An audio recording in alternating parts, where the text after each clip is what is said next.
Adaptación do conto A veciña Chispa, de José Antonio Abás, por los nenos y nenas del infantil.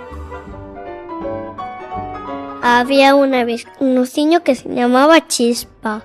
Vivía nunha aldea rodeado de árbores e flores. Gustáballe moito xogar no bosque cos seus amigos, pero non quería ir ao cole. Un día dixelle a súa mamá que non quería volver á escola. Quería tallar. Entón a mamá díxolle que tiña que axudala a facer cousas de maiores. Mandoulle facer unha torta de amoras, pero Chispa non sabía cociñar. Pois pideulle que axudara a coser un mantel, pero Chispa tiña medo de picarse ca agulla. Por último, mandoulle pintar as portas da casa.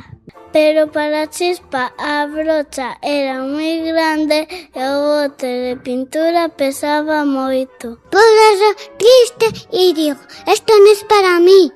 E pensou que o seu amigo, o señor Moucho, tía un bo traballo pa el. Así que foi a visitalo, pero antes lavouse un regato. Cando Chispa lle contou ao señor Moucho que quería traballar, pois xa foi moi contento. Le mandou a facer unha butaca de madeira para ourizo Pepón. A Chispa lle pareceu moi difícil. Entonces o señor Moucho dixolle que lle pode arranxar o farol da entrada. Chispa tiña moito medo de que lle deran un chispazo e quedara teso. E os zapatos tampouco, non era zapateiro. E o xiño moi desanimado se echou a llorar. Entón deuse conta que traballar era moi difícil e que era moito máis feliz cando ira á escola. Así que colleu as súas cousas. Marchou correndo para a escola. Adeus, mamá.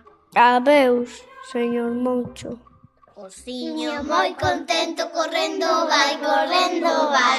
A seu paso canto vento, onde irá?